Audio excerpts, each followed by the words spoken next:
Hello, welcome to my channel, The Bad Minimalist. My name is Carly and today we're going to be talking about Everlane. Everlane is an online and I guess now in-store fashion retailer that, in my opinion, pretty much just sticks to the basics. And the reason that I'm talking about them here on a minimalism channel is because I believe that minimalism doesn't stop with the stuff that, you declutter and the things that you already have. It also involves the things that you end up purchasing. And the reason why Everlane fits into this category is because they kind of minimize the impact that my purchases have on the environment and also on other people's lives. So instead of being a standard fast fashion brand like Zara, H&M, or Forever 21, Everlane takes it easy. They kind of just release things seasonally, not every week or every 2 weeks. And what really sets them apart is that they fairly compensate the people making the clothing, and they also ethically source their stuff as well. They are radically transparent with their pricing and also the production of their items. If you want to know more about the factories or the process or anything, you can always find that information on their website. I've low-key coveted their items for about 2 years now, and only up until about last year I was able to finally get my hands on some of their stuff. There's a couple reasons why it took me so long to really bite the bullet and try their stuff, but the main reason was I didn't fit into the clothing. And this is something that I have talked to Everlane about before. I've asked them, it was probably about a year ago, if they ever planned on extending their sizes to the plus size range instead of just the straight size. And they kind of gave me that bullshit excuse like, yeah, we're working on that, keep an eye out later. But like maybe a month or two after I sent that and they replied, they added a children's line, but nothing beyond straight sizes. And I'm still waiting on that. So that sucks. Another thing that kind of sucks, but kind of not, is their price range. They are definitely more expensive than your typical clothing shop, but like I said before, that's because they ethically source and ethically make all of their products. So I don't really have a problem shelling out a little extra money for a t-shirt or a pair of jeans as long as I know that the money isn't going to line like their CEO's pockets. It's instead going to workers, more so than their CEO's pockets. I'm sure some chunk still ends up there. But the point is, the reason why it's expensive is because they haven't cut corners, and that's cool, but it does make it exclusionary, especially because I am really freaking poor. There are, of course, ways to get around this. The first one is that they have a choose your own price section on their website where you can either pay full price, a slightly discounted price, or a little bit more discounted price for items that I think they're just trying to shift. It's not going to be huge savings, but it's better than nothing. The second one is to try and find them secondhand. Now, since they're a smaller brand, you'd be a little hard pressed to find them in places like Goodwill or something like that. However, I have had some luck finding them on online shops like Depop or Poshmark. I've even found a pair of shoes in my local resale boutique. But like I said, it's a smaller brand.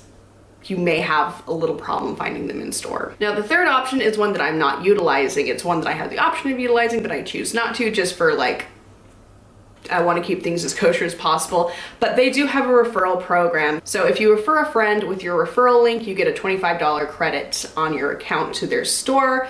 I don't know if it gives the friend a discount or not. It doesn't look like that, but hey, if you happen to have a lot of friends that want to drop some money on some basics, they could help you out. So now with that stuff out of the way, I'm going to talk about the items that I own from them and whether or not I think they are worth the money. The first item is this shirt. This is actually the first thing I bought from them, and I bought it off of Poshmark. This is a men's shirt, size large, in kind of the whiter stripe. This is actually currently on their choose what you pay section if you're interested in it, but this is probably the highest quality t-shirt I've ever owned. Granted, the majority of the t-shirts that I have had in the past are from fast fashion brands, so it's really not hard to beat that.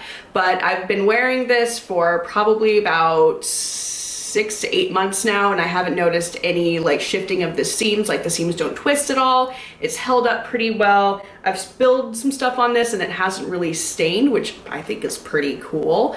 But overall, great t-shirts. They're a little bit pricey, yes, but I wouldn't be opposed to laying down the cash for another one because I'm so pleased with the quality of this. The next items that I own from them are 2 pairs of jeans. The first one is the black high-waisted skinny jean, and the other one is the medium wash high-waisted skinny jean, but in the crop cut. Now these jeans I actually like a lot. They remind me quite a bit of the stuff that I used to have when I was a child. So like in the late 90s, early 2000s, back before everything was like full of super stretchy fabric. I do notice that the longer you wear them, the little bit baggier they get, but once you wash them, they just kind of suck right back up. But I find them to be very comfortable. They're quite hard wearing. I haven't noticed any pilling or wearing away the fabric in the thigh area, which is normally a problem that I have. It's really significant when I drop $68 on a pair of jeans, but the fact that I've done that not only once but twice is kind of a testament to how much I like these. I'd say that the fabric is a little bit more stiff and it's definitely a lot heavier than your typical jean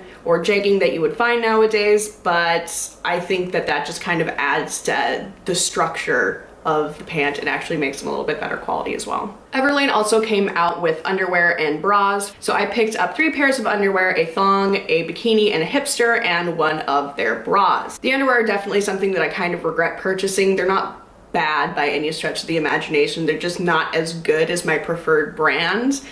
They're made out of Pima cotton, but I find them to be a little too sports material kind of feeling, and I like the nice, very soft cotton. They're okay. Would I pay that much for them again? Definitely not. I also picked up one of their bras, which was a huge mistake. A huge one. Can you guess why? So this is an extra large. It's actually fairly loose around the rib cage for me, and I wanted to size up because maybe it would control the titty situation, but like, hello! I could be a nip slip at any given point.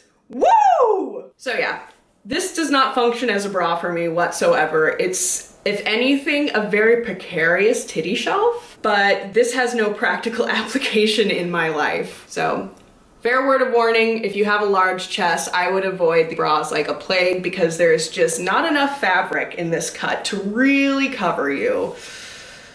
Yeah. Okay, it's really hot today. We're just gonna continue filming in this bra. It's whatever. Now, the last item I have to talk to you about are their shoes. Now, these were the first things that I ever coveted from Everlane because I was like, hey, I can actually fit into their shoes since, you know, shoes don't care if you're plus size for the most part. And these are their just leather Oxford, and they're kind of in a nice cognac shade. They're very beautiful. They're very simple. They elongate the foot. They make it look gorgeous. It's not too feminine. It's not too masculine, but holy fuck, they're uncomfortable. I have very high arches and there is little to no arch support on these suckers. The insole is basically just straight onto this, so it's just a very, very hard step. If I were to get insoles, maybe I'd like these a little bit more.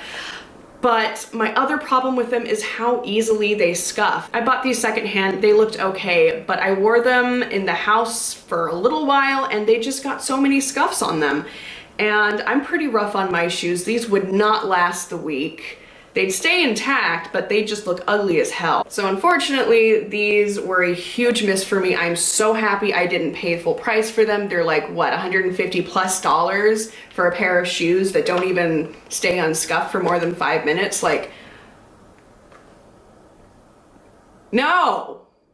No. But yeah, you win some, you lose some. I really like their shirt. I really like their pants. Underwear, bra, not bad, just too small. Shoes, I'm not saying that all their shoes are gonna act like this, but those ones, those Oxfords, yeah, I'd say avoid those unless you really like the scuffed up, scrummy kind of lived-in look. My camera is running out of room to record on, so we're just gonna have to cut this off here. I got everything that I wanted to say said. If you have any questions about things that I didn't go over, please make sure to ask me in the comments and I'll get back to you as soon as I possibly can.